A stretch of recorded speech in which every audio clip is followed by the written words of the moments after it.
सुप्रभात बच्चों, online class में आपका स्वागत है। मैं Nita Chaudhary Fortune International School से।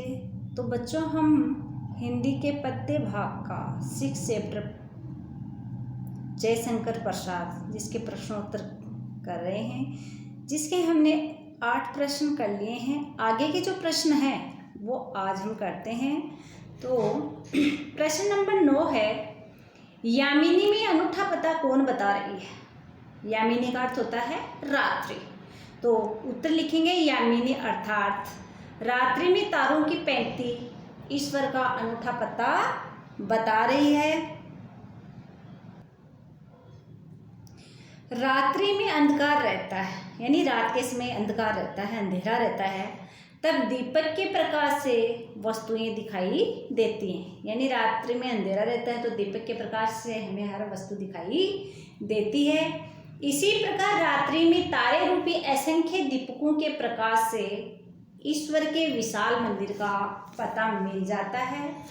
वह पता अतीव यानी बहुत रहस्यमय होने से अनूठा बताया गया है, जिससे ईश्वर की सृष्टि संबंधी माया का आभास हो जाता है। यानी इसमें ये बताया गया है कि रात्रि में तारों की पंक्ति ईश्वर का अनूठा पता बता रही है। रात्रि में अंधेरा है लेकिन तारे क्या कर रहे हैं, तारों की रोशनी में ईश्वर का अनूठा पता चलता है हमें। रात्रि में अंधकार रहता है, अंधेरे में हमें कुछ भी दिखाई नहीं देता है। जब दीपक के प्रकाश से, दीपक का प्रकाश होता है तो हमें सब वस्तुएं दिखाई देती हैं। इसी प्रकार रात्रि में आसमान में तारे रूपी असंख्य दीपों के प्रकाश से ईश्वर के विशाल मंदिर का हमें पता मिल जाता है। और ये पता बहुत ही रहस्यमय होने से अनूठा बताया गया है, जिससे ईश्वर की सृष्टि संबंधी माया का आभास हमें हो जाता है। प्रश्न नंबर 10 है, दयानिधि से क्या तात्पर्य है। तो उत्तर लिखेंगे, दयानिधि का शाब्दिक अर्थ दया का भंडार है। यानी दयानिधि का अर्थ होता है दया का भंडार। कविता में कवि ने परमेश्वर को दयानिधि बताया है। परमेश्वर यानी ईश्वर को दयानिधि बताया है, क्योंकि ईश्वर की दया से ही सृष्टि का संचालन होता है।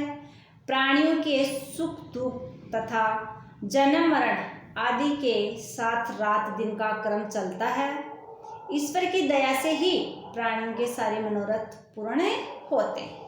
यानी दयानिधि से तात्पर्य क्या बताया गया है, दया का भंडार बताया गया है। तो ये जो प्रभु कविता है, इसमें कवि ने परमेश्वर को, ईश्वर को क्या बताया है, दयानिधि बताया है, क्योंकि ईश्वर की दया से ही इस सृष्टि का संचालन होता है। मनुष्य के सुख दुख जन्म मरण आदि के साथ रात दिन का क्रम चलता रहता है, और ईश्वर की दया से ही प्राणियों के सारे मनोरथ हैं, सारे कार्य हैं, वो ईश्वर की कृपा से, ईश्वर की दया से ही पूर्ण होते हैं। प्रश्न नंबर 11 है, प्रभु कविता का सार अपने शब्दों में लिखे। यानी इस कविता में क्या बताया गया है, किस चीज़ के बारे में बताया गया है, वो सार हमें अपने शब्दों में लिखना है।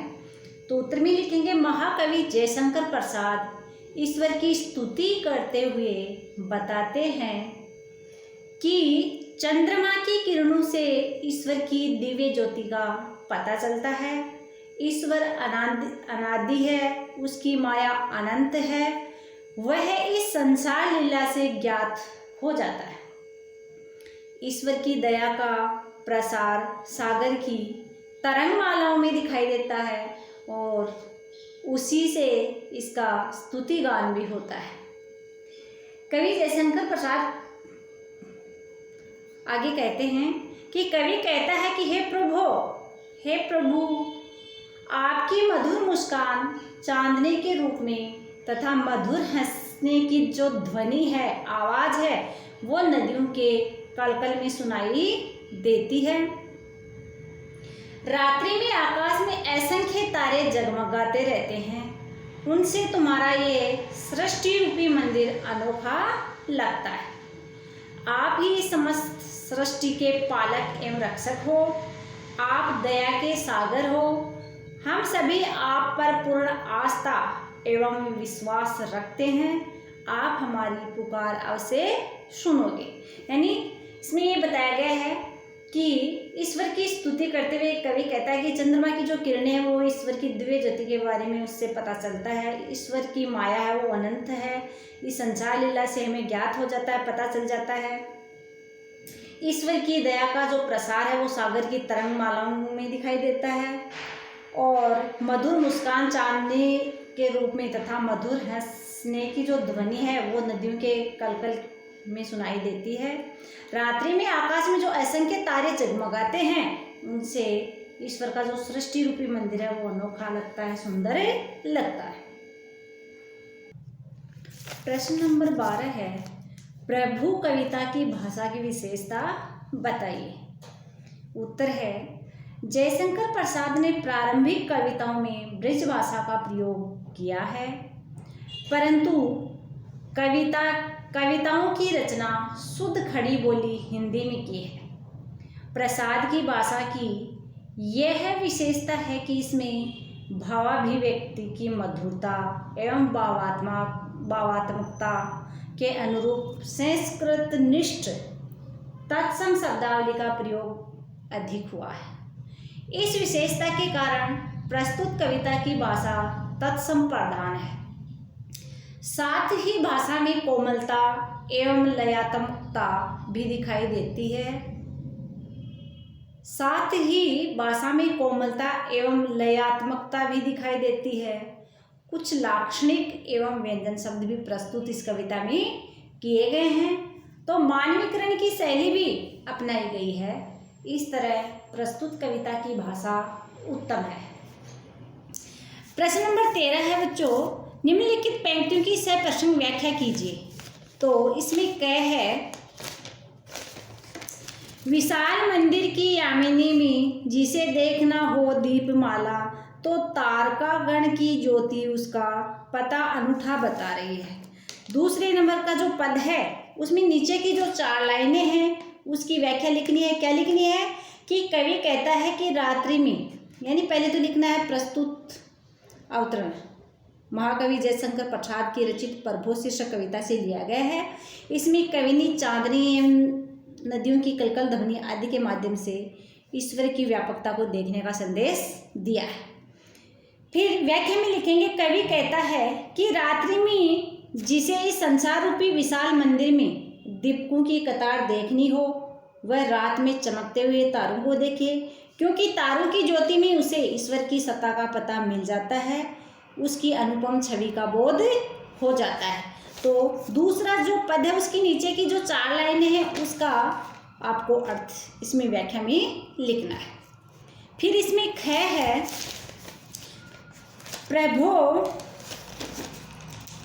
प्रेम में प्रकाश तुम हो, प्रकृति पद्मिनी के अंशुमाली, असीम उपवन के तुम हो माली, धरा बराबर बता रही है। तीसरे पद की पहली 4 जो पंक्तियां हैं उसमें वही सप्रसंग लिखना है।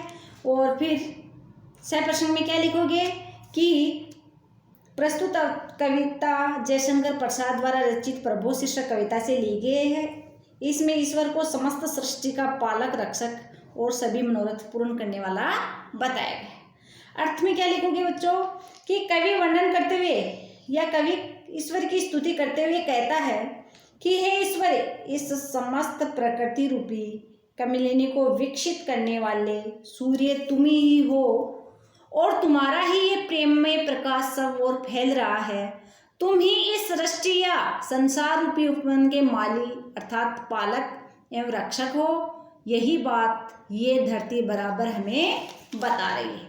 तो ख में आपको क्या करना है, 3rd नंबर की जो व्याख्या है उसकी पहली जो 4 पंक्तियां हैं उनका अर्थ लिखना है व्याख्या में। तो आपका ये जो 6 चैप्टर था जयशंकर प्रसाद, इसकी व्याख्या भी कंप्लीट हो गई है और प्रश्नोत्तर भी कंप्लीट हो गए हैं। आपको ये प्रश्नोत्तर अपनी नोटबुक में करने हैं और इनको साथ साथ में याद भी करना है।